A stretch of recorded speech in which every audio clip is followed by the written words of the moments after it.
My first visual memories are of this framed poster above my crib.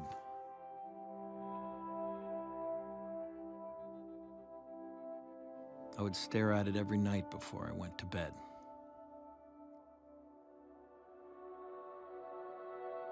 My father was an underground comic distributor. He's always been the sort of Z-League of the counterculture, as I like to call him.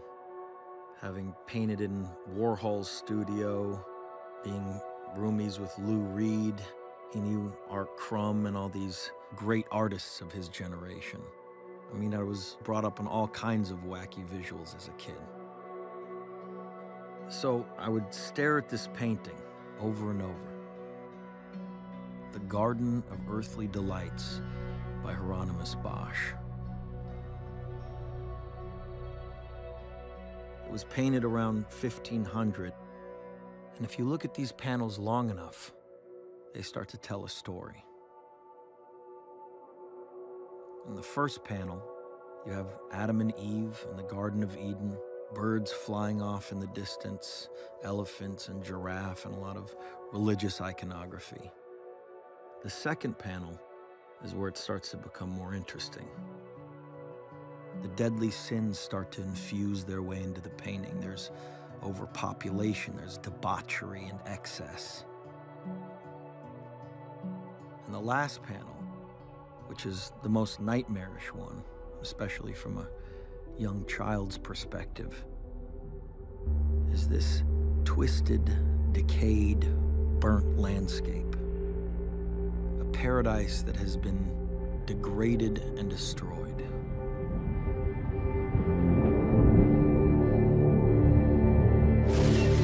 Man may be unwittingly changing the world's climate through the waste products of his civilization. The burning of coal, oil, and wood is releasing carbon dioxide into the atmosphere.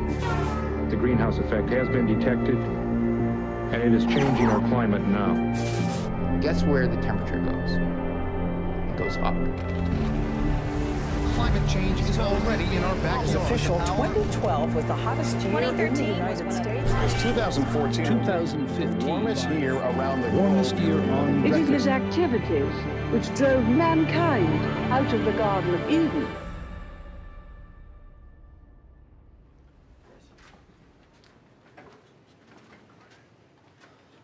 Hi, how are you? Pleasure, it's pleasure. It's a great pleasure to see you. Here. So we can remove this. This can be. Oh wow, this is for height control. Yeah. For shorter leaders like this and taller leaders. What specific message do you think is the most important? Climate change is coming much, much faster. Mm-hmm. We have seen such extraordinarily extreme weather patterns. Mm-hmm. If you consider this vastness of this universe, this planet Earth is just a small boat. If this boat is sinking, then I think we will have to all sink together. I know that he has been a very committed and effective environmentalist. And that is why I really count on your leadership and vision. Please welcome the newly appointed United Nations Messenger of Peace, Mr. Leonardo DiCaprio.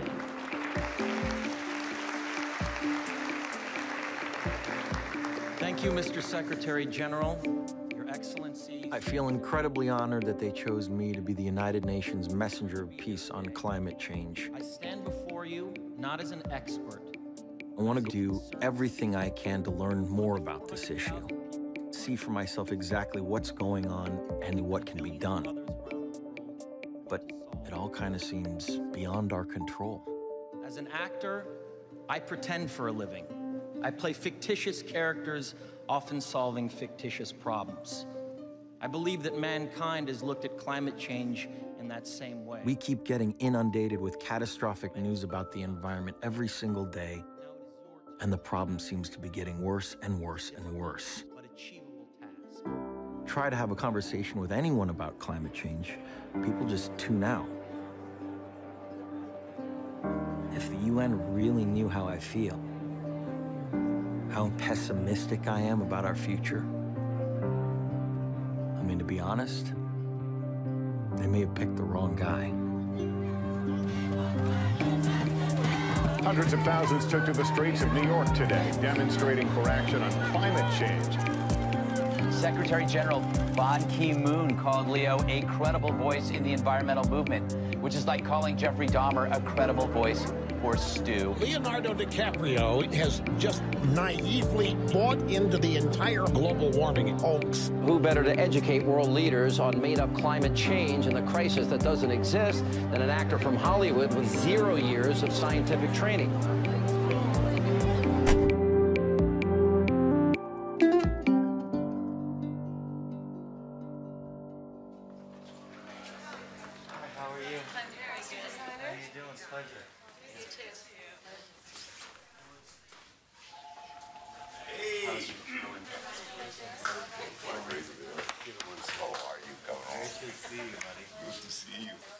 So I just started this new film. It's set in the western frontier of the United States in the early 1800s. It's basically the dawn of the Industrial Revolution and has a lot to do with men who are pillaging the natural world, wiping species out, and basically destroying cultures in the process. Those are like buffalo skulls. Alejandro, those are crazy. Not crazy, yeah. Are these fur trappers? Are these people No, that are there's selling the people skulls? that sell the skulls, yeah. It's not embarrassing. I mean, that's crazy. And the fact that they never even reflect about it, that there's an ending to this animal, we cannot just, it's insane. If you can put that in the movie, that would be unbelievable. How about this? I dare you. Okay. Addison, get to the boat! Come on, son!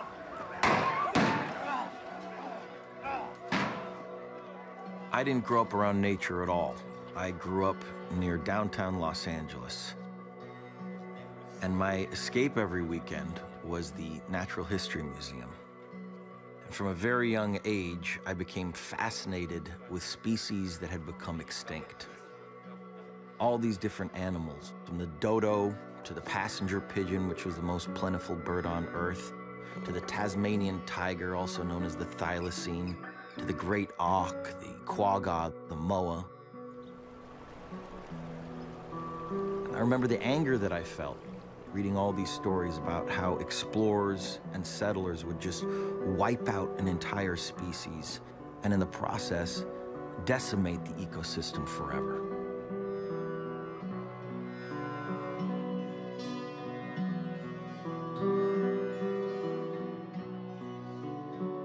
The difference now is we're knowingly doing this. It's just on a much larger scale.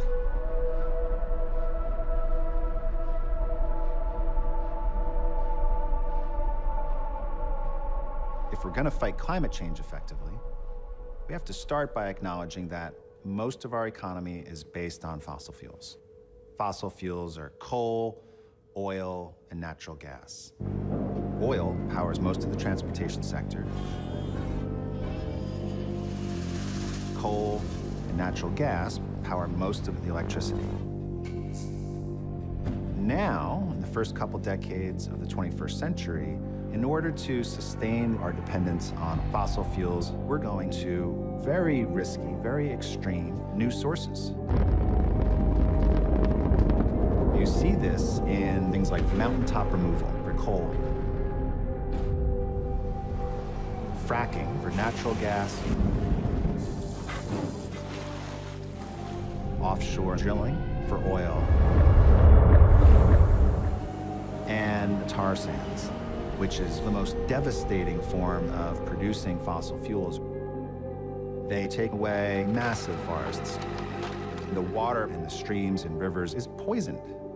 It has severe impact on wildlife, on native communities, and it requires a huge amount of energy simply to get it to our fuel tanks. There is no such thing as clean fossil fuel. Headsets are hung up in the back. The volume control is right above the microphone.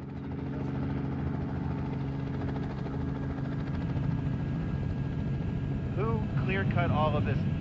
There's a logging company here in town, so typically where people need the trees cut to do any development of any sort here, there's a local mill and they process all the wood. This would be all boreal forest here. would have started as a pretty small operation back in the mid to late 1960s. Different than it is today. Today we produce about 350,000 barrels a day of synthetic crude oil from this facility. There's a couple of other ones. Leonardo, there's Exxon. They have started up a new mine just recently. And then there's Shell. So those are all the black is the oil sands. Yeah, you can tell by looking at it that it is oil in it. So what happens in real time is we take the sandy oil and we wash the oil out of the sand. We just pump steam into the ground, and then as the ground warms, literally the oil drops. It just falls out of the sand, and then we're done. Kind of looks like Mordor. Like what? Mordor from Lord of the Rings. It's such a massive operation. It's mind-blowing. Now this, of course, is just our mining operation, and we'll get to the extraction operation and the upgrading operation. The in situ operation is some 70 kilometers or so away, but the plants are connected by pipelines and so on. The truth is, the more I've learned about this issue and everything that contributes to the problem, the more I realize how much I don't know. How much I don't know about this issue. The first time I ever heard the term global warming, which is what it was called back then, I was in my early 20s. I had the opportunity to sit down one-on-one with then Vice President Al Gore in the White House. And he drew a picture of our planet on a chalkboard. And then he drew the atmosphere around it. And he said, this is the most important issue of our time. I had absolutely no idea what he was talking about. He said all our modes of transportation, boats, trains, planes, cars, the way we produce our food, the way we build our cities, almost everything we do releases carbon dioxide, CO2. And that leads to climate change. The polar ice caps will melt, the seas will start to rise, there'll be more dangerous weather patterns, floods, droughts, wildfires. It sounded like some nightmarish science fiction film. Except everything he said is real, and it's happening right now.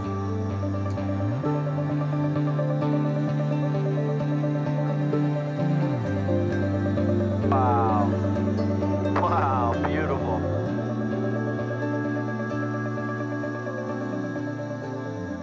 I just want to know how far we've gone, how much damage we've done, and if there's anything we can do to stop it.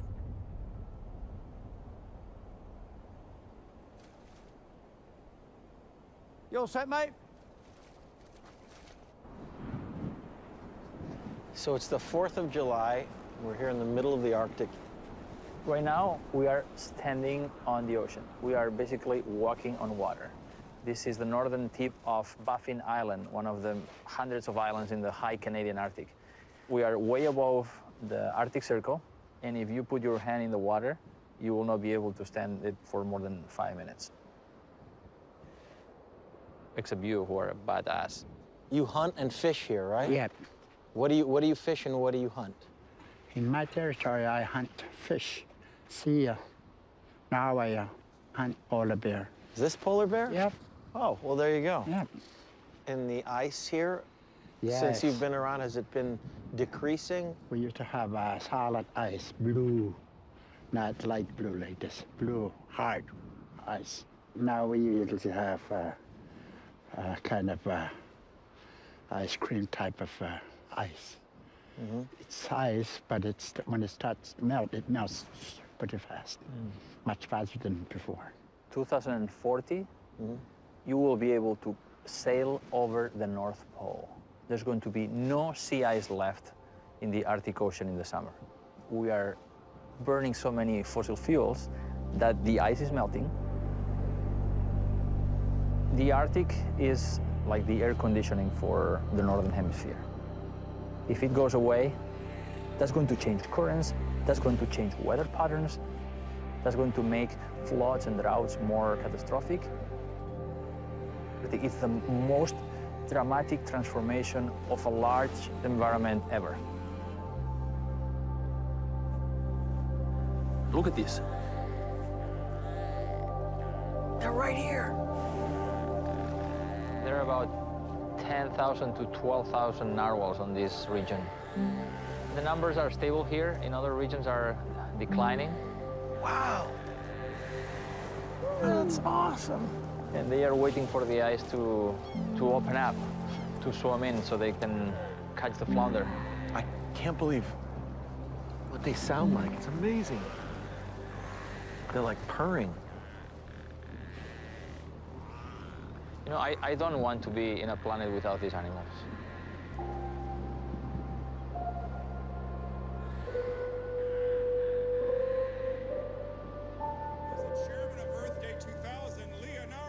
When I was 25 years old, I remember being asked to participate in this huge event in Washington for Earth Day. Temperatures are rising, coral reefs are dying, and not since a meteor hit the Earth 65 million years ago have so many species of plant and animals become extinct in such a short time. I even got a chance to interview the President of the United States. Why do you think this issue is so constantly overlooked?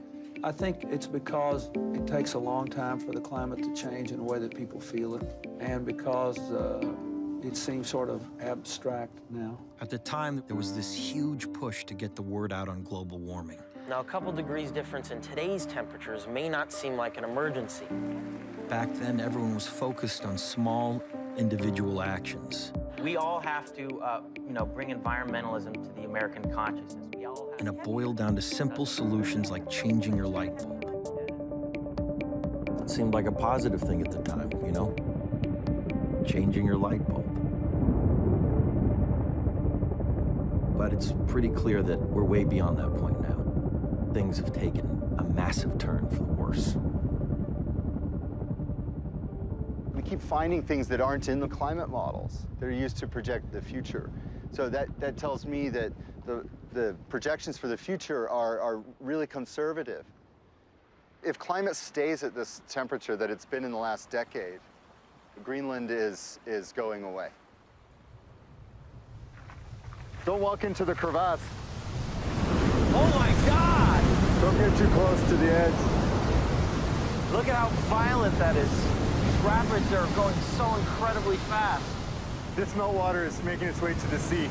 If that's not balanced by snowfall, then the ice sheet gets smaller and sea level rises. This is actually our proper climate station. This is a climate station? I was imagining a massive igloo with all kinds of scientists doing experiments. It really does look like broken down pool equipment. What does this connect to? This is all melted out. Now, this was a hose that went down 30 feet, and now it's melted out. So, wait a minute. So this that's lying here used to be straight down under ice. Yeah, so we made... So that's the amount of ice that has melted. Yeah.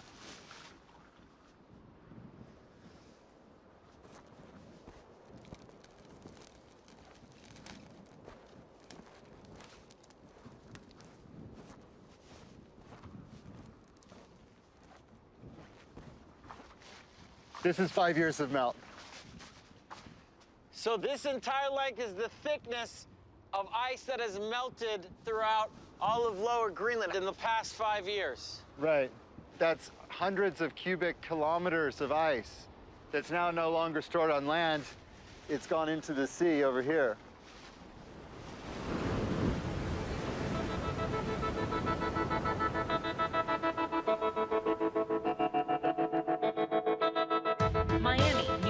Boston, and Long Beach, California may be doomed to fall victim to ever-rising sea levels. South Florida, as we know it, could be washed away by rising seas.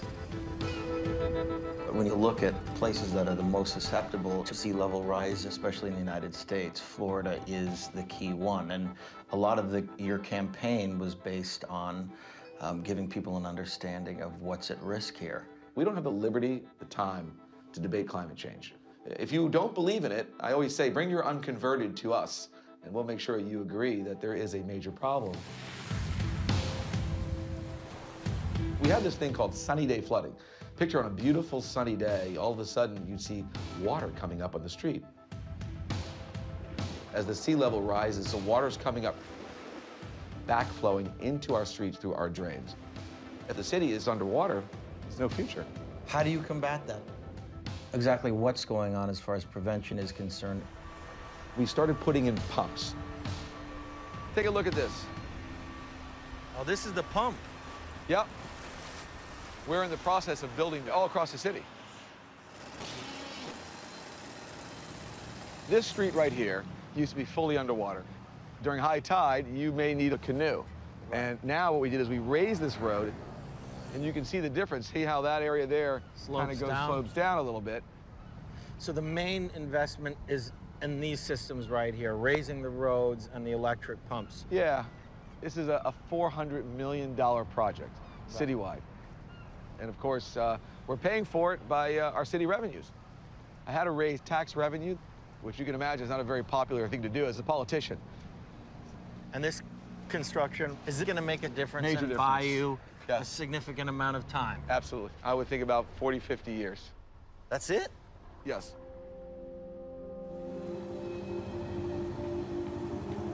Now, one of the things I always say when people ask me, they say, well, Mayor, what about after 50 years? What's going to happen?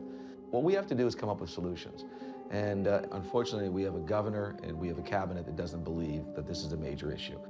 Officials in Florida were banned from using the words climate change. This policy began in 2011 after Rick Scott came into office.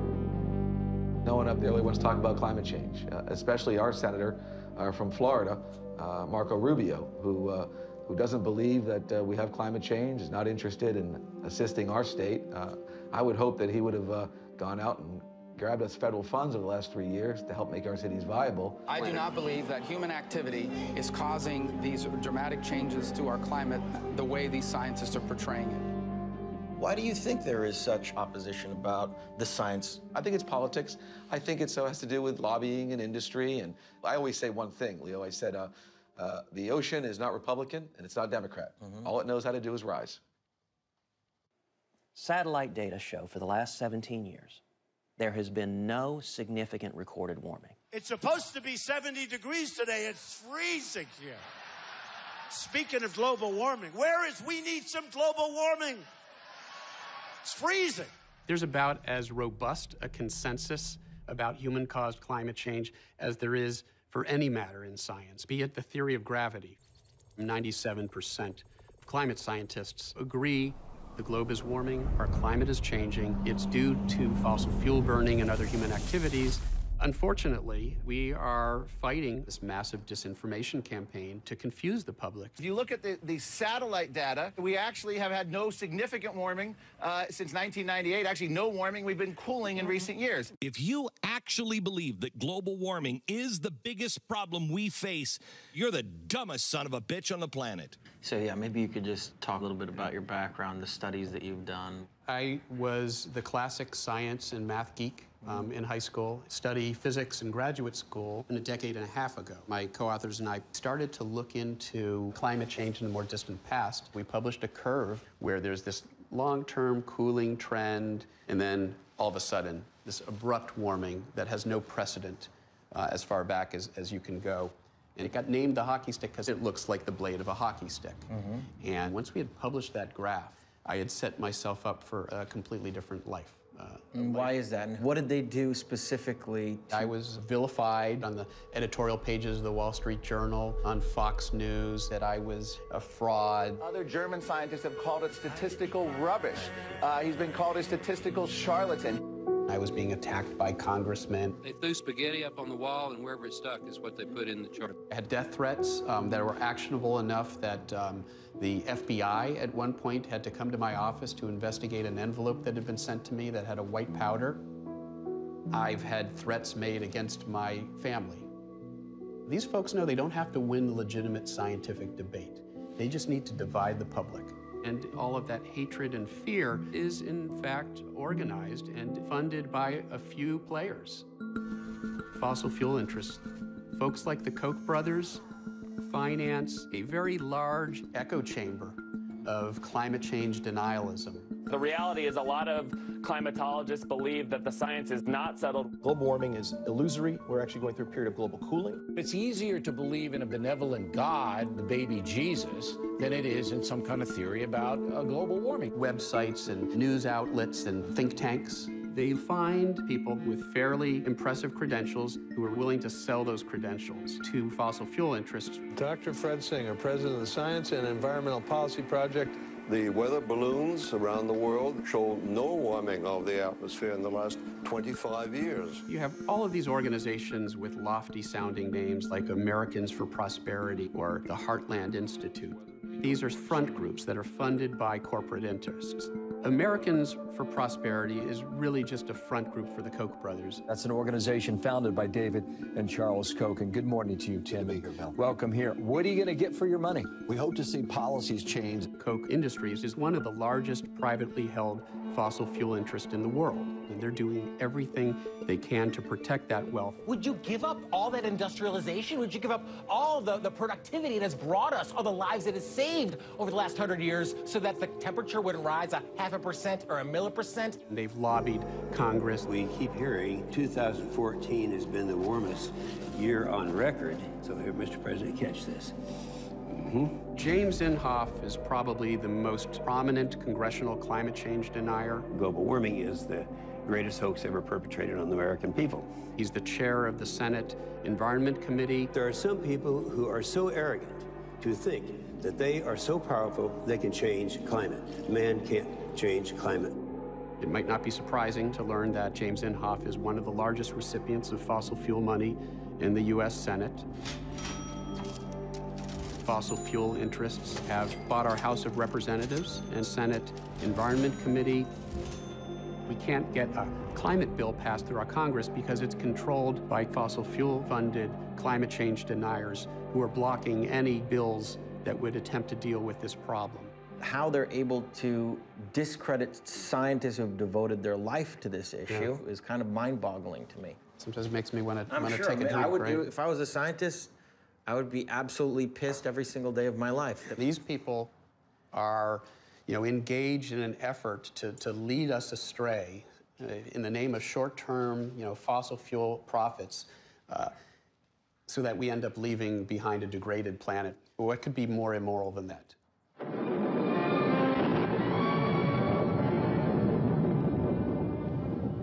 Even now, man may be unwittingly changing the world's climate through the waste products of his civilization. Due to our release through factories and automobiles every year of more than 6 billion tons of carbon dioxide, our atmosphere seems to be getting warmer. This is bad? Well, it's been calculated a few degrees rise in the Earth's temperature would melt the polar ice caps. The fact is, we've known about this problem for decades and decades, for over half a century. Every day I send you 1,000 times more power than you use in a year. Anybody working on getting power direct from old Blowhard here? Oh, yes, but not nearly enough. Roll 6B. Imagine the world right now if we had taken the science of climate change seriously back then. Electric current out of the sunlight that falls on it. But our engineers, they'll have to build efficient generators that spread out over acres, even square miles, to compete with the cheap coal and oil still available to us. Since then, our population has increased by almost 5 billion people and counting. And China has recently surpassed the United States as the world's #1 polluter. The problem has become even more difficult to solve. Is hello? Well, now we're on the opposite side of the street again. Okay. Now we're in a bike lane. In the last 35 years, China has been through a massive industrialization and urbanization, and it's growing. China is the factory of the world, manufacturing for all the Western countries. And much of the pollution of that industry is getting dumped in our backyards. And in this area surrounding Beijing, plus the Shandong Peninsula, coal consumption is equal to the total coal consumption of the United States in a not very big area. People are so worried about this, especially when they get better understanding about how much of this is going to hurt their health, the health of their children, their family. apocalypse. Schools have been shut down.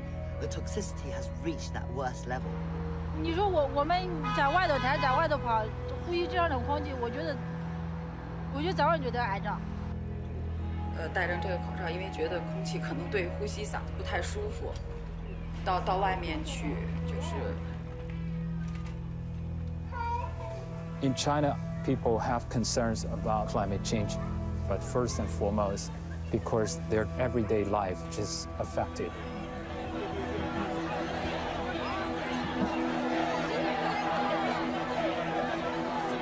People really want to be part of the solution. Now, environmental issues have become the biggest reason for mass demonstrations. What we want to do is to hold them accountable, to have all the power plants and their emissions go totally transparent with the public and bring them under public scrutiny.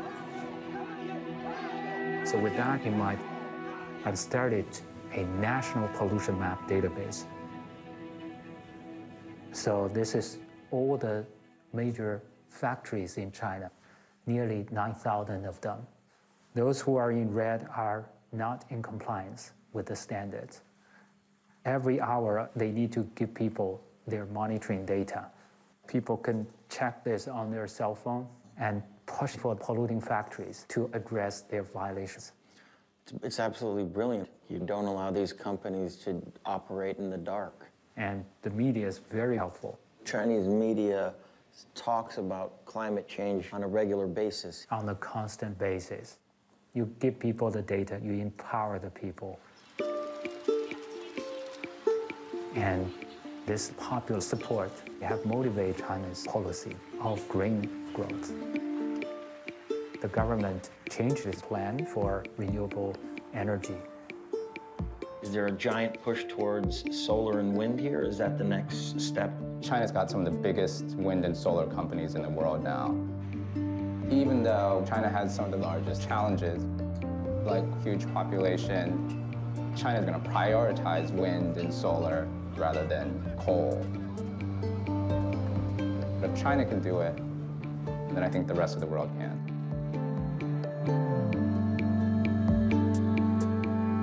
China is still heavily relying on fossil fuels, but they seem to be transitioning to renewables much faster than anyone anticipated. The question is, can less developed countries with rapidly growing populations make the same transition?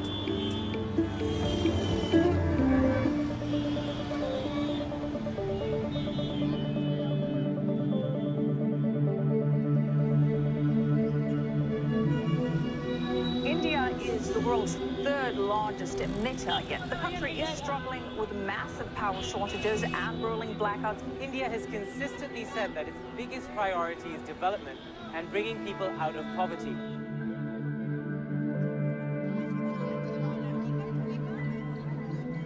We care about climate change. But the fact is, we are a country where energy access is as much a challenge as climate change. We need to make sure that every Indian has access to energy. From what I understood, there are 300 million people without power, without light here in India. That's equivalent to the entire population of the United States. Namaste. कैसी हैं आप? मैं आपको परेशान कर रही हूँ, मगर इनने पहले ये देखा नहीं है. जी सुनीता, बहन ये क्या करती है ये? Today in villages, Indian villages, you will find people take cow dung, and they make what is known called cow dung cakes or uplas in Hindi, and they burn those. And that's their only source of cooking energy. So they will make food now.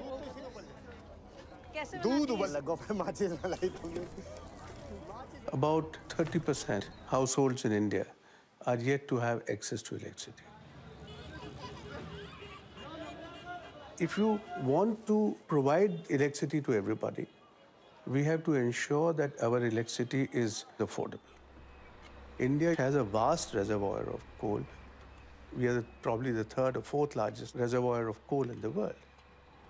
Coal is cheap. Whether you and I like it or not, coal is cheap. You have to think about this from this point of view. If you created the problem in the past, we will create it in the future. We have 700 million households who cook using biomass today, 700 million households. If those households move to coal, you have that much more use of fossil fuel. Then the entire world is fried. If anyone gives you this very cute stuff and tells you, oh, the world's poor should move to solar, and why do they have to make the mistakes that we have made? I hear this all the time from American NGOs. And I'm like, wow, you know, I mean, if it was that easy, I would have really liked the US to move towards solar, but you haven't. Let's put our money where our mouth is. We have to practice what we preach, absolutely. I'm sorry to say this. I know you're an American, and please don't take this amiss, but your consumption is going to really put a hole in the planet. And I think that's the conversation we need to have. I'll show you charts from this perspective.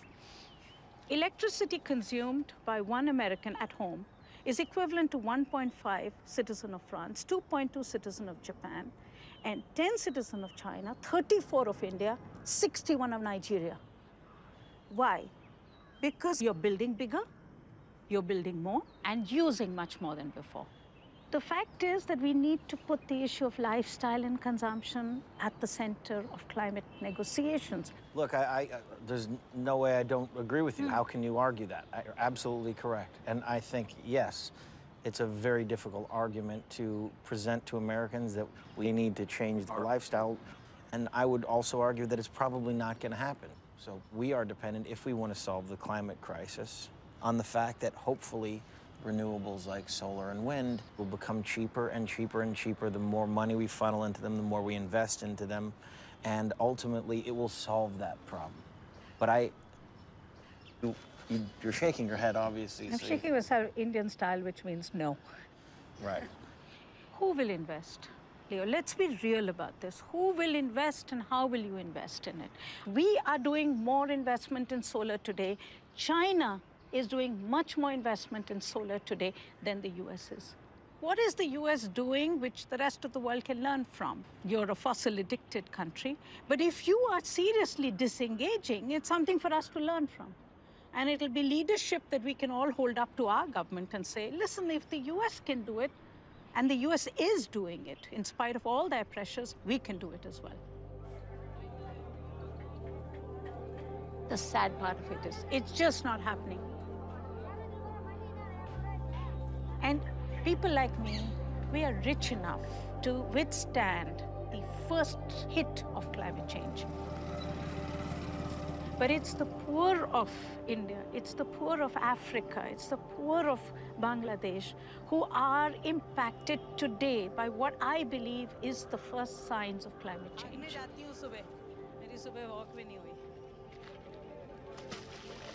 यहाँ पर क्या लगाते थे हाजी जी? जो अंजन लगे हुए हैं engine, हाँ. यहाँ प्याज भी लोगों ने लगाई है, वो प्याज खराब. So February, March, which is when the crops are standing, they got half the year's rainfall in just 5 hours. Half the year's rainfall in 5 hours. So these crops are all destroyed. Yeah, destroyed. Your back is breaking doing this, and then you get one unseasonal rainfall. It's absolutely like the last straw on the camel's back. And we need countries to believe that climate change is real and urgent. It's not a figment of their imagination.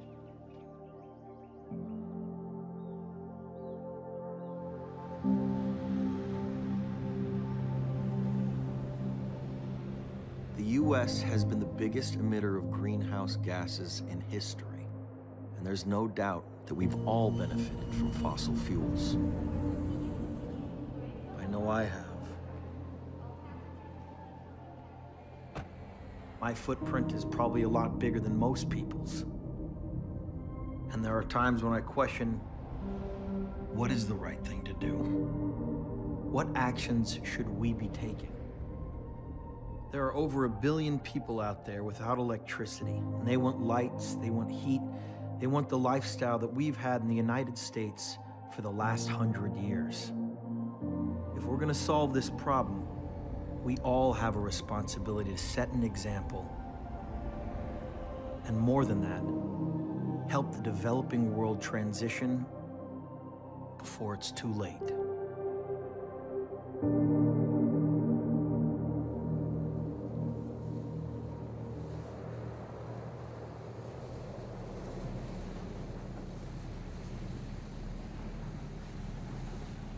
We are seeing events that we did not see in the past. It's not about when the entire islands are underwater. It's well before that is going to be the crisis. And it's already happening. What we are facing at the moment is severe flooding. It's gone into the freshwater ponds, and that's how people get their drinking water. Have you spoken to people in the scientific community that have given you some sort of a time frame? Given the scenarios and the projections put forward by the science, our islands will be underwater. And so the question is, what do we do about it? At the moment, internally, we are relocating communities from certain parts of the island to where the water has not come up. But our long-term strategy is something that I've been discussing internationally, because we have to come to accept the reality that we may not be able to accommodate all of our people. We have adopted a policy of migration with dignity. We bought a piece of land in Fiji so that if our people choose to migrate today, they can do it. They must do it as a matter of choice. Well, I've got grandchildren. I've got 12 grandchildren. I'd like to be able to go away knowing that they will continue to have a home.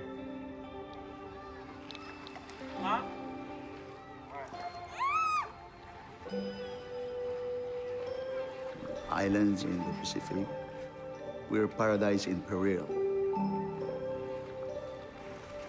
Throughout Palau, we have sea level rise coming into the farmlands, coming into the homes. This is unbelievable. When was this an intact island with homes on it? How long ago? 12 years ago, when you came, there were people living here. So within the 12-year period, this is the result. It's just a small picture of one place. The small island nations who contribute the least to the causes of climate change are actually going to feel the worst impacts, the worst scenarios because of global warming.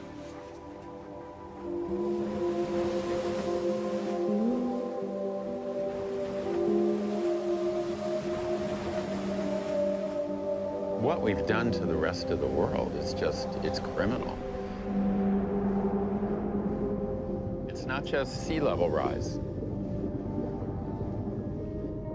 We've taken these coastal ecosystems that used to be dominated by incredibly abundant fish, and we've knocked the whole system down, reversing 500 million years of evolution. 1 billion people depend on fisheries from coral reefs for virtually all of their protein. 1 billion people.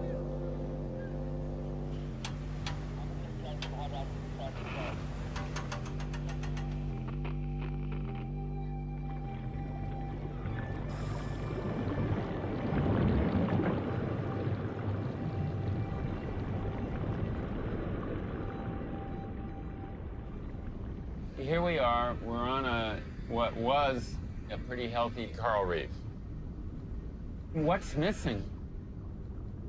You see almost nothing swimming around. Is this a dying coral reef? I think this reef has had it.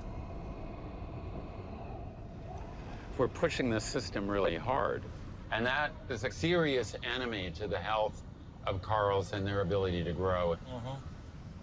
It's causing loss of people's livelihoods. It's causing starvation. This is happening all over. Oh yeah, absolutely. I think reefs as we know them are going to virtually disappear. The oceans are like this big buffer because they absorb carbon dioxide. They take up about 1/3 of the CO2 that we're dumping into the atmosphere. So because of that, they are a stabilizing force in climate.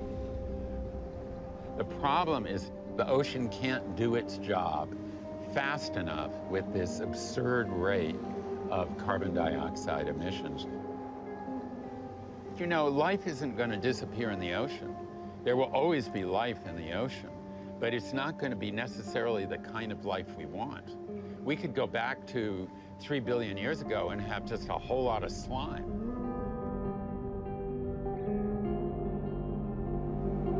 We're taking away the ecosystems that normally help us to restabilize the climate. Like oceans, rainforests absorb carbon from our atmosphere. Decades and decades of the forest breathing in the carbon, storing it in the trunks and the leaves and the organic matter.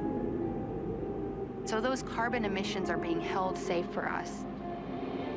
Until we clear them and light them on fire, it acts like a carbon bomb and releases massive carbon emissions back into the atmosphere. Wow, this haze is intense, isn't it? The visibility not very good.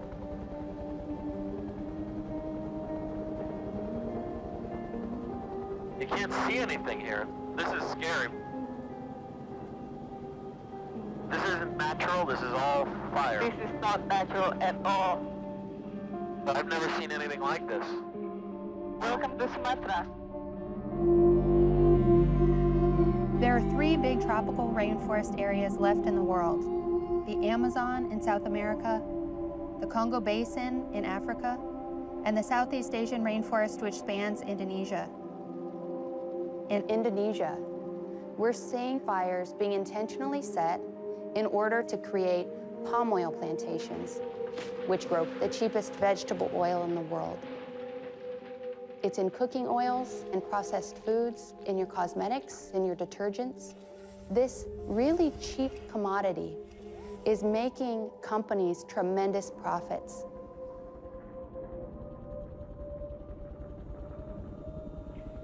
So those rows down there, that's how palm oil plantation look like from above. Just as far as you can see. Rows of palm oil. They have destroyed so much of this forest, it's unbelievable.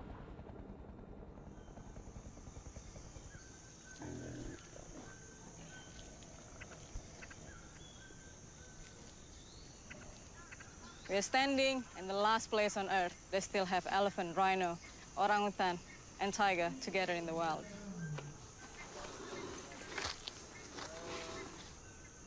What a beauty. The expansion of palm oil industry in Indonesia have taken over about 80% of our forest. Indonesia is one of the most corrupt countries in the world. Companies bribe government officials to issue a permit for them to stop burning the land. And the forest fires release a copious amount of carbon. Last year, in 2015, when the forest fire happens in Indonesia, it emits more carbon daily than the entire US economy. And forest fires continue to happen. What's at stake is not only the livelihood of the people, but also the life of this forest species. I can't even comprehend what these forests must have looked like. Forests where rhino and elephant and orangutan would be populated into the thousands.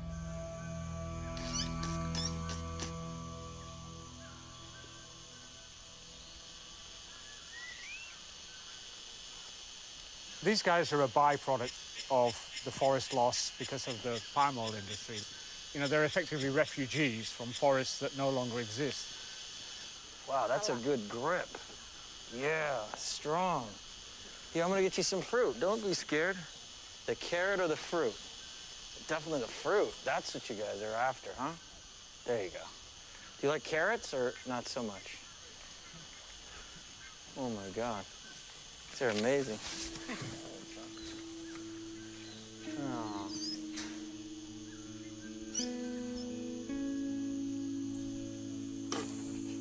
I always remind people that when they go, oh, the poor thing, you know, these are the lucky survivors. What happens to all the other orangutan? You know, all the others are dead. And the reason people are chopping down the forest to plant palm oil plantations is because people keep buying the stuff.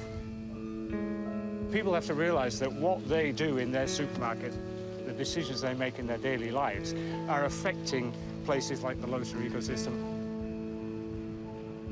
If If palm oil is in almost everything we buy, how are consumers supposed to avoid this? If these products have such a devastating impact, why aren't governments setting restrictions to prevent these big corporations from destroying the planet just so they can save money? If you want something that you can do without appealing to any higher authorities, such as government or whatever, I can't think of an easier out than changing your diet. You can start tonight. So you're a scientist who studies the effects of agriculture on climate, but you grew up raising cattle and taking them to slaughter, right? I'm a scientist. That's the most important thing. So, of all the reasons for tropical deforestation, the foremost is beef. And beef is one of the most inefficient uses of resources on the planet. In the US, 47% of land is used for food production. And of that, the lion's share is just to grow feed for cattle. The things that we actually eat, like fruit, vegetable, nuts, it's a percent. Most importantly, cows produce methane, and methane is a powerful greenhouse gas. The way cows produce methane is they eat as much as they can, and when they are chewing, a whole bunch of methane is burped through the mouth into the atmosphere. The atmosphere has much more CO2 in it, but methane is far more impactful. Every molecule of methane is equivalent to 23 molecules of CO2. And of the methane in the atmosphere, nearly all of it is due to livestock. In comparison to emissions from other sources, what kind of percentage are we talking about come from the consumption of beef? About 10–12% of the total US emissions is due to beef. It's staggering. But it's very easy to envision a dietary shift even as minor as switching, let's say, from beef to an alternative, let's say even chicken. The chicken will require 20% of the land and 10% of the greenhouse gas emissions. And if you compare rice or potato or wheat, beef requires 50 times as much land. So even cutting the amount of beef that you eat in half or by a quarter could make a significant difference. Very significant. Do you at all think that that's even a possibility, considering that beef is so a part of our culture? Maybe not everybody's ready to eat tofu, 24/7. I get that. But even if you just have to have some flesh between your teeth, if you switch to chicken, you will have eliminated 80% of what you emit, depending on where you're coming from.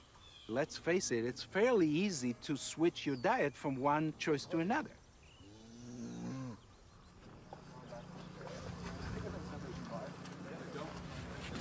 Two steps there. There. Okay, ready. A little faster.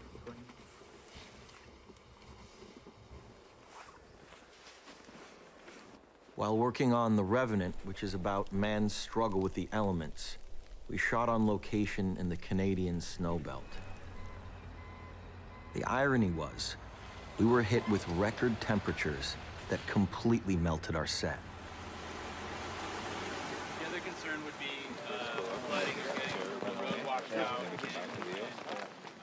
In order to finish making the movie, we had to relocate halfway around the world just to find snow.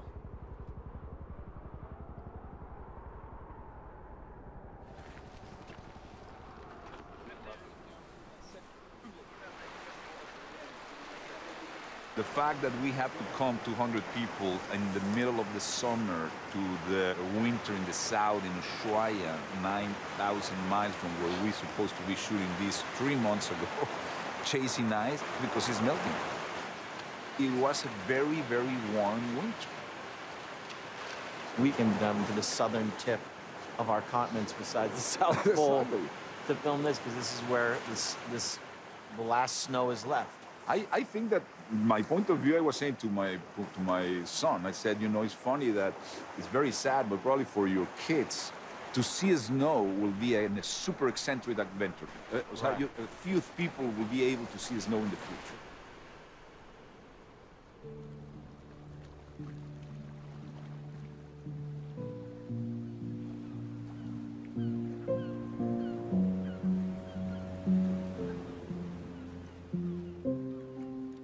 I feel like I'm in some weird, surreal movie.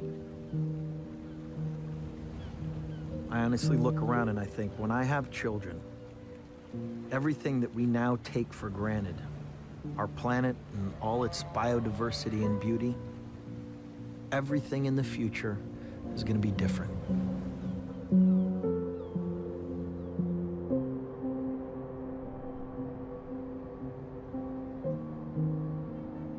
Every single light that you see has to be completely different. It has to come from a different power source. We need to build all those things differently. All the cars that are on the road need to be different. And this is one city, and if you zoom out onto a large map of planet Earth at night, you see electrification all over the world. And we're fighting powerful fossil fuel interests that basically want to keep doing business as usual. How can we possibly turn this all around? I mean, the fossil fuel industry is the biggest industry in the world. They have more money and more influence than any other sector. So, I mean, the more that there can be sort of a popular uprising against that, the better. But I think the scientific fact of the matter is we are unavoidably headed towards some level of harm. So the sooner we can take action, the less harm will result. Wow. Holy crap. That's a good robot. Whoa. What is your grand vision for all of this? The point of the Gigafactory is to get the cost of batteries down to the point where it's affordable. Right. Batteries are critical to a sustainable energy future. The sun doesn't shine all the time, so you've got to store it in a battery. How is this going to help developing nations that have massive populations that need to have power? So the advantage of solar and batteries is that you can avoid building electricity plants at all. So you could be a remote village and have solar panels that charge a battery pack that then supplies power to the whole village without ever having to run thousands of miles of high voltage cable all over the place. It's like what happened with landline phones versus cellular phones. In a lot of developed countries, they just didn't do the landline phones. They just went straight to cellular. And we actually did the calculations to say, like, what would it take to transition the whole world to sustainable energy? What kind of throughput would you actually need? And you need 100 gigafactories. So 100 of these? 100 of these, yes. That would make the United States... No, the whole world. The whole world? The whole world. All energy. That's it? Yeah. That sounds... It's manageable. That sounds manageable. Yeah. The Gigafactory, when it's complete, it'll have the largest footprint of any building in the world. Counting multiple levels, it could be as much as 15 million square feet. So Tesla can't build 100 gigafactories. The thing that's really going to make a difference is if companies that are much bigger than Tesla do the same thing. If the big industrial companies in China and the US and Europe, the big car companies, if they also do this, then collectively we can accelerate the transition to sustainable energy. And if government sets the rules to favor sustainable energy, we can get there really quickly. But it's really fundamental. Unless there's a price put on carbon, we're never going to be able to make the transition that we need to in time, correct? Yeah. And the only way to do that is basically with a carbon tax. Okay, now walk me through a carbon tax, which is what you're saying is the silver bullet for climate change. Well, a carbon tax would be basically a tax on any kind of activity that put carbon into the atmosphere. So when you tax something and raise the price, people are going to tend to consume less of it. In fact, that's sort of lesson number one of economics. So you're teaching economics at Harvard, and you literally wrote the book on contemporary economics, right? Well, if I'm teaching the course for many years, I might as well write the textbook to go with it. So just to be clear, you've worked with a lot of Republican heavyweights, John McCain, Mitt Romney, and you worked for George Bush when he became president? I was chairman of the Council of Economic Advisors. So how come we don't have a carbon tax already? Politicians don't always do what professors want them to do. So the basic idea is that we want to tax bad activities that have negative side effects on other people in society. So we raise the price of cigarettes by putting a tax on cigarettes. People are going to consume fewer cigarettes. Climate change involves a variety of negative side effects and costs.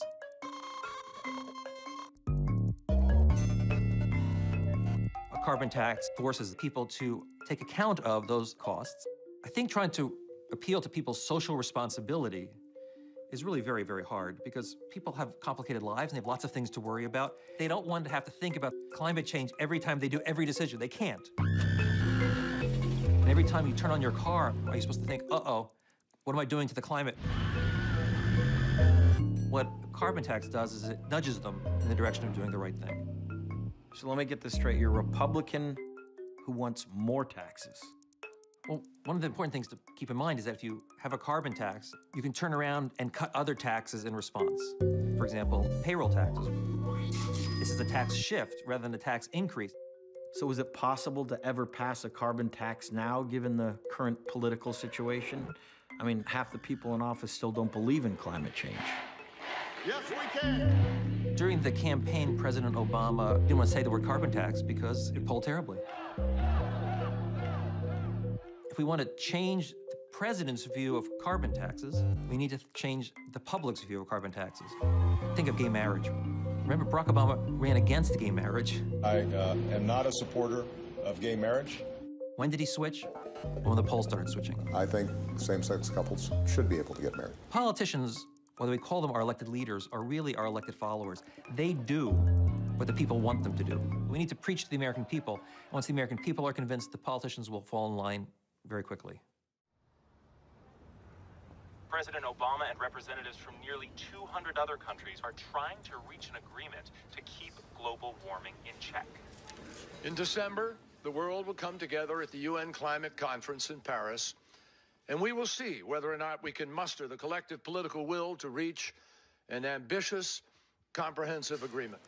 This is a critical year. Leo, how you doing, man? Thank you for your time. I really appreciate it. Last time we had a hug, everybody had a, did you see the result of the thing? That's pretty dangerous. Oh, really? Oh, yes, I remember that. I forgot about that. Good to see you, Secretary. So, after decades of failed negotiations, what makes this negotiation different from all the rest? I remember the footage of George Bush Sr. saying, we've just learned about this thing called global warming. We come to Rio proud of what we have accomplished and committed to extending the record on American leadership on the environment. I mean, we had climate summit after climate summit, and we've seen so little action. Well, let me tell you why this is different, and it really is different. Last year, President Obama was able to stand up in Beijing with Chinese President Xi and announce intended reductions in emissions for Paris. Well, guess what? When the two largest economies in the world and the two largest emitters in the world stand up and make a statement like that, that's created a momentum that never existed before. A lot of things are coming together. Tragically, the full measure of the negative impact of climate change is coming together, too. What's happened now is that you have mass populations that are moving as a result of climate. Climate refugees pouring into the capital. And tempers are fraying. Or you have huge fights over water, which could erupt into wars.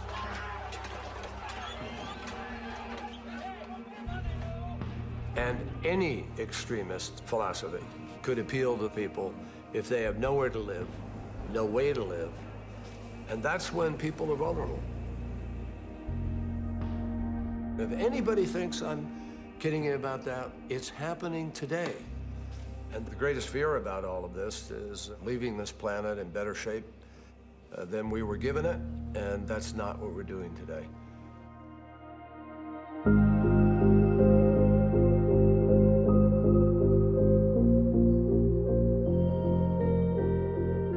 Today I spend most of my time understanding how can we secure a prosperous future for humanity in a situation where we're starting to hit the ceiling of what the planet can cope with.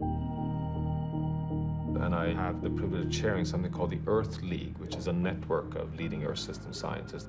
We try and gather really all the knowledge we have on understanding our future on Earth.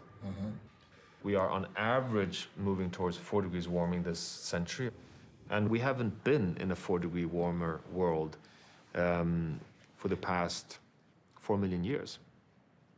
So it's not as if it's a place we know very well. So give me one sort of picture of what the world may look like if we do not take action. Well, to begin with, for the past 12,000 years, temperatures are almost miraculously stable. In fact, average temperatures vary with only plus minus 1 degree Celsius during this entire period. This perfect planet with this perfect atmosphere. Yeah, exactly. And so let us then move upwards in temperature. Where are we right now? Well, today we're approaching 1 degree Celsius. Already at just 0.85 degrees, we're seeing faster than predicted impact. This storm is so big, so vast, 60 million Americans will feel its power. We're in an historic drought. The world's coral reefs begin to collapse even before 2 degrees. And that's predicted to hit 1.5 to 2 degrees. So already now. So that's already probably going to happen. That's already probably going to happen. At 3-4 degrees, we will have heat waves which make many regions in the world not livable any longer. Agriculture will be collapsing around the equator. That would take us beyond being able to responsibly feed humanity. What makes scientists so nervous is that we can reach a point where Earth takes over and start reinforcing warming. This is what we call tipping points, and the most obvious one is Greenland. Greenland, for the first time, is melting on its entire surface to a point where instead of being a white surface becomes a dark surface, and suddenly instead of being a cooler becomes a self-heater. Because of the fact that the ice can no longer reflect back. Just the color change. Just the color change of the ice. Yeah. Suddenly all these feedbacks start kicking in. Methane stuck under frozen permafrost thaws to a point where it starts getting released. And that in turn warms the planet even more, which releases more methane. Correct. That's if we don't take immediate action. Yes, that's business as usual. But the Paris Climate Summit that we are soon approaching in December, if world leaders come together properly, the window is open, but barely open, to transition back into a stable planet. Last time we had our climate summit, you couldn't say that we could go to scale on high-tech, clean energy solutions. But now in Paris, we can say so. We actually have the proof. You know, you wake up in Germany on Saturday morning, you're likely to get 30% of your electricity from solar and wind, and not from a few energy utilities, but from over 2 million citizens delivering to a grid. Denmark today produces over 100% some days of its electricity needs from wind. 100%, it's totally renewable. And remember that once you've invested in wind and solar, you actually have free energy forever. Countries like my own in Sweden, there was an enormous uprising among people, you know, from youth groups to civil society organizations, to the point that the Prime Minister announced 3 weeks back that Sweden will now become the world's first fossil fuel-free nation. You know, I was shocked at the way that propelled itself from below. I think we have tipped the world towards a sustainable future. The fear is, are we doing it too slowly?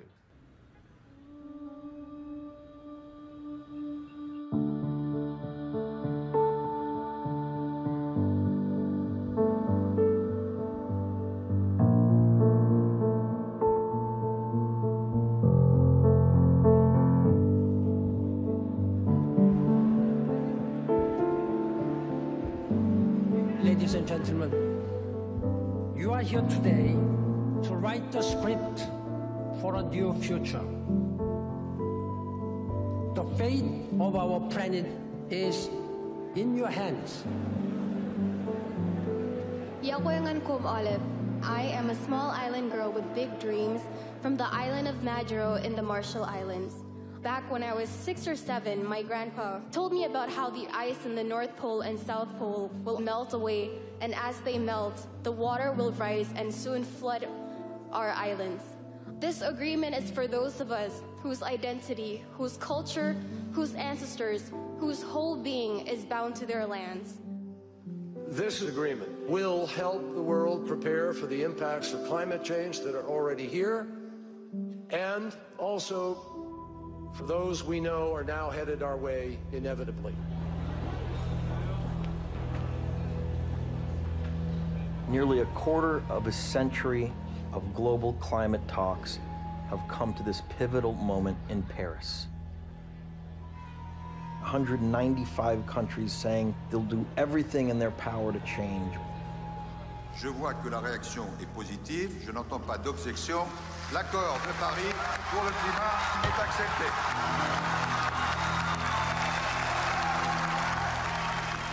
There's no doubt that this agreement is a massive step forward. But does it go far enough? The Paris Agreement calls for keeping climate warming to well below 2 degrees Celsius, while striving for 1.5. There's no mention of a carbon tax. There's no mention of any penalties. There are no enforcement provisions. We just have to take it on faith that all these countries are going to follow through with what they say. How likely is that? This is an unattainable deal that Congress has already voted to reject. The fact that we're going to have a 26 to 28% reduction in CO2 emissions, that isn't going to happen. I chair the committee that has jurisdiction over the Environmental Protection Agency. We asked them. Hey, man. Good to see you. Thank you so much. much. You doing all right? Absolutely. All right. Come on. The Paris Agreement ended up being a historic agreement, not because it gets us to where we need to be eventually, but for the first time locking in all countries into verifiable steps and targets that they're going to take. It creates the architecture that allows us to finally start dealing with this problem in a serious way. So you were happy with what I was happy that we put the architecture in place. The targets that have been set in Paris are nowhere near enough for what the scientists tell us we have to do eventually to solve this problem. But if we can use the next 20 years to apply existing technologies to reduce carbon emissions, and then start slowly turning up the dials as new technologies come online so that we have more and more ambitious targets each year, then we're not going to completely reverse the warming that now is inevitable, but we can stop it before it becomes catastrophic. It's no secret that you've been under great opposition to try to implement some of your climate change initiatives, and we got some folks on the other side. Yeah. So somebody that comes into office that does not believe in the science of climate change, do they have the capacity and the power to dismantle everything that you've already worked for? Even if somebody came in campaigning on denying climate science, reality has a way of, hitting you in the nose if you're not paying attention. And I think that the public is starting to realize the science, in part because it's indisputable. I admire your optimism. Yeah. But you start to look at the science, look at what's going on in the Antarctic, and scientists saying that there are sections of ice that guarantee 4 to 6 meters of ocean level rise, which will be catastrophic for the future. You are the leader of the free world. You have access to information that most people do not. What makes you terrified for the future? A huge portion of the world's population lives near oceans. If they start moving, then you start seeing scarce resources the subject to competition between populations. This is the reason why the Pentagon has said this is a national security issue. This isn't just an environmental issue. This is a national security issue. In addition to just the sadness that I would feel if my kids can never see a glacier the way I saw when I went up to Alaska. That's the romantic side of me. That's the side that takes a walk with my daughters, and I want to be able them to see, or my grandkids, I want them to see the same things I saw as I was growing up. Even if you were unsentimental about that, in very hard-headed terms, you've got to worry about the national security implications of this and the capacity for the existing world order as we understand it to survive the kinds of strains that the scientists are predicting without action. This is why we have to take action now. If we keep pushing, keep prodding, and most importantly, keep educating the public, there's no reason why we can't solve this problem in time. Thank you for your time, Mr. President. You bet. Thanks for the good work you're doing. Thank you so much. All right.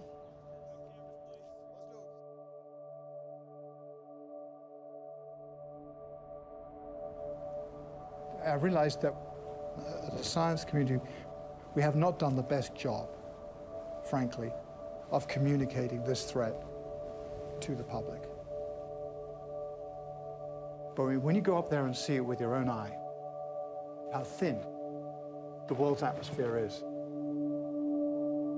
tiny little onion skin around the Earth. So that's all the oxygen that we breathe, that's the CO2, everything we burn goes into it. It's an astonishingly fragile film. You know, I knew intellectually how the Earth system works, because that's what I've been doing for 20 years, to see how the atmosphere and the ocean, all the elements of the system work together. So I understood it intellectually. But it's like being an ant trying to understand what an elephant looks like by crawling all over the elephant. But when we were up there in orbit, and you could see 1,200 miles in any direction, I mean, let me tell you, it's kind of a revelation. Seeing all the cities at night, millions of people all working away, doing something. Come around the dayside of the world, seeing the natural systems, the hurricanes, huge, great big wheels, you know, over the oceans. Saw the Amazon River go between my feet for like 5 minutes, you know, on the whole green carpet either side. Just beautiful, all the way out to the sea. And, you know, there was the sun coming up over the Amazon, the whole forest waking up and doing what it does every day, you know, breathing in and breathing out. So I you know, at the end of all that, I became immensely fond, more fond of the planet, you know, which I never thought about when I actually just live on the surface. And also kind of fond of the people on there too. It's like being taken away from your family and coming back. And, you know, I wish it all well. Just for Christmas, I got told I got pancreatic cancer, you know, stage 4, so it's elsewhere in me, not just in one place. So, you know, the odds are I won't be around for very long. You know, it's very small chance of survival. So, that's really motivated me, you know, to think about what's important to do. What can I contribute in the time I have left? So this is a model simulation of the Earth now. We have about 20 satellites that are dedicated to looking at the Earth every day. One looks at clouds, one looks at the sea surface temperature. OCO looks at carbon dioxide in the atmosphere. All this information comes in, and this is the tool we use to do climate simulation. Here's an example of one thing we can see. This is ocean surface temperature as measured from space. This is the whole world's surface temperature. You can see the poles melting there. Wow. Yeah. This is the way to do it, man. I mean, this is the way to really see what's going on. Here's a Gulf Stream. Look at this. This is the motion of the ocean. This is like a great piece of art. It is, isn't it? Biggest impact will be here. In the Gulf Stream. Yeah. This current here, is it? The dumping of ice off melting Greenland would stop this conveyor belt. And the Gulf Stream would slow down and stopping the transport of heat from here to there. And then Europe would get cold toes because there's a lot of heat transport from the tropics across the North Atlantic that keeps Europe warm. I mean, Europe would get colder? Yeah. Right? Because that's the big misconception about climate change, is that everything gets warmer. Yeah. Wow. And here's the most advanced precipitation satellite in the world. It's very important because we think the biggest impact from climate change is the moving of the precipitation belts. From the equator, they'll go further out. So we're already seeing so that causes persistent drought. More drought in places that are already too hot. Yes. And there's a lot of papers written in the State Department and elsewhere how that sustained drought has helped fuel the conflict, the Syrian civil war, Darfur, Sudan, all these places that are short of water, short of food. Is this throughout the entire planet, or is it just this particular region right here? No, expected the whole world. We expect bits of India. We expect in the U.S., Oklahoma, you know, the Dust Bowl region, we expect that to get much, much drier over the next few decades. Oh, my God. Right. And what about my home state of California here? Not looking great, I'm afraid. Now, our models predicted persistent drought in the Dust Bowl and here for 50 years from now. But we're just seeing the worst drought in 900 years here right now. So it's coming a bit earlier than we thought. We're talking about this happening over a period of a few decades. It's just consistent, not great news. No, but a lot of people now are kind of confused about the issue. You know, the facts are crystal clear. The ice is melting, the earth is warming, the sea level is rising. Those are facts.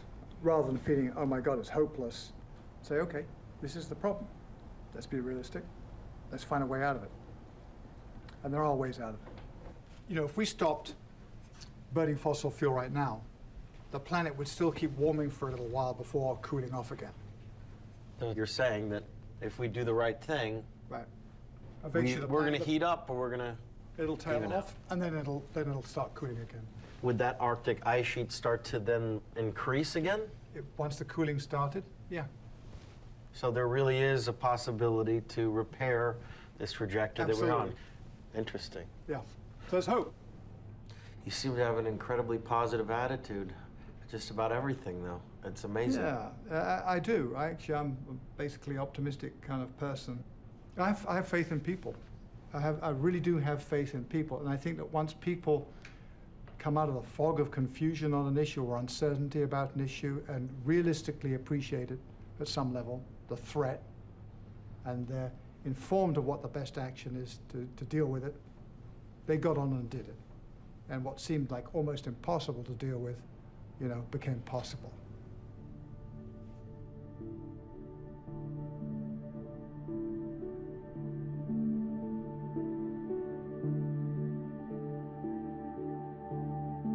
I still think a lot about that picture that used to hang above my crib. The story of the Garden of Earthly Delights actually begins on the outside of the painting, where Bosch painted a view of our Earth on the third day of creation.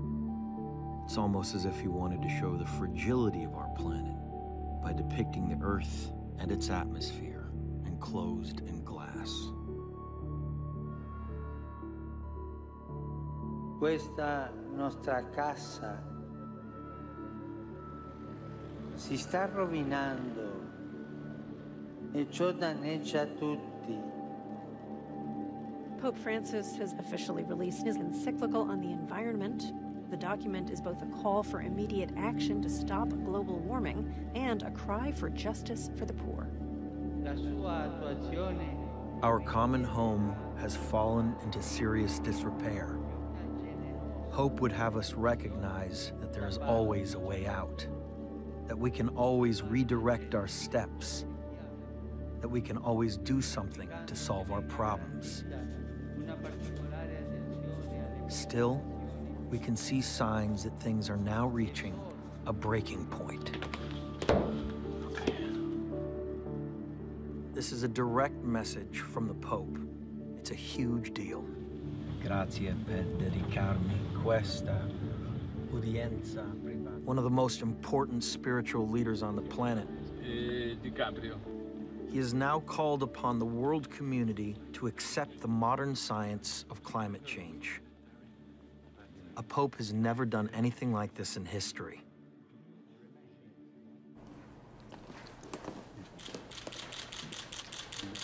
Sua Santità, grazie per dedicarmi questa udienza privata con lei. Being able to spend time and sit with the Pope was a pretty profound experience. This is a book, Hieronymus Bosch's, was hanging above my crib as a young boy.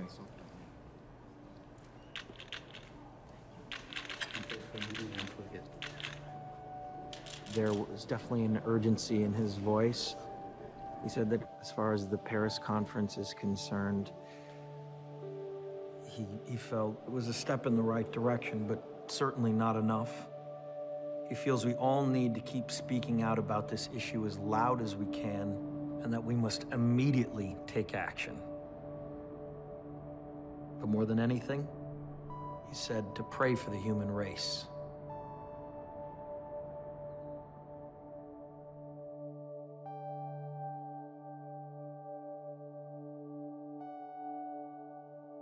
After everything I've seen, it's become pretty obvious that we're no longer living in that first unspoiled depiction of Eden.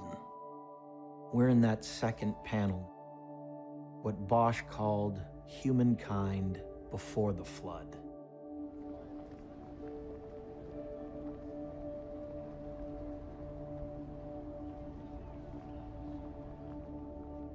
And what haunts me the most is that last panel, the one with the charred, blackened skies, a planet that we collectively have left to ruin. The question is, can we change our course in time?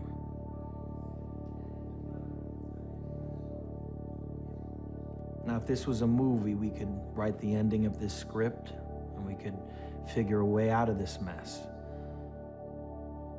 But real life doesn't work like that. And we can't pretend that we know how this is going to end.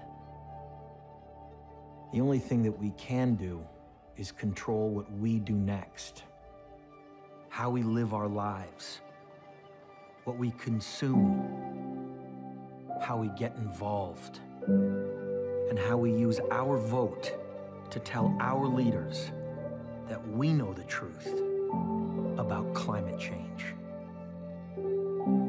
The last speaker for this signing ceremony is the Academy Award Best Actor and the United Nations Messenger of Peace, Mr. Leonardo DiCaprio.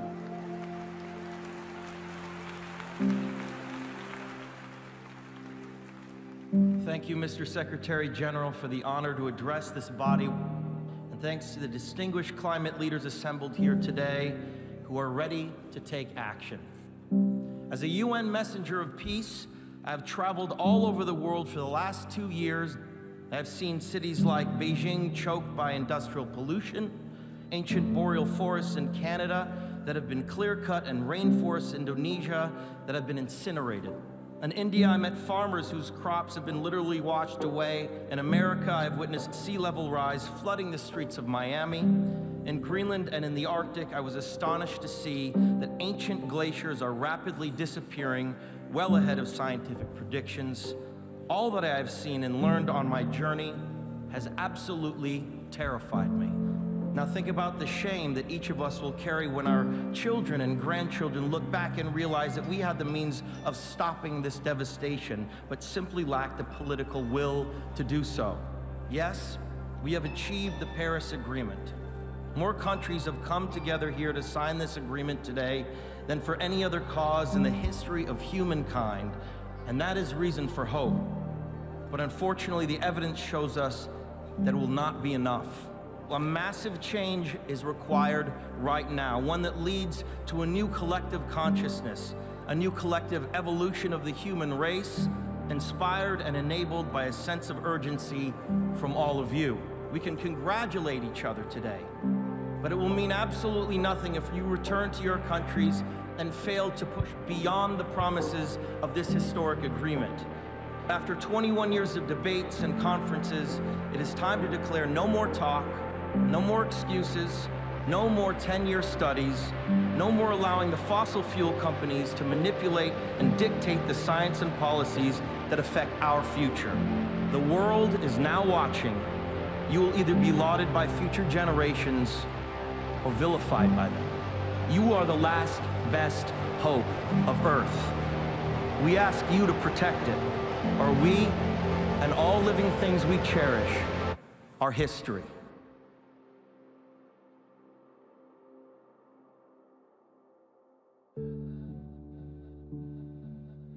We wait, we pray for the rain, for the rain, for rain to wash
too late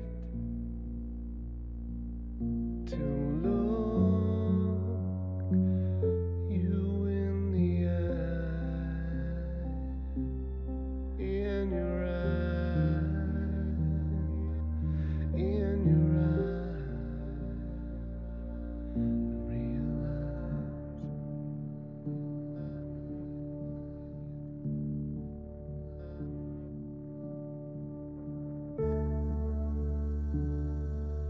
we find in time we're the same, we're the same, all to blame.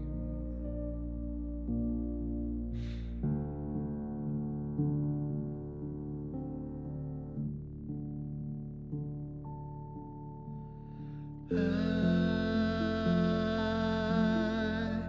don't wanna say goodbye.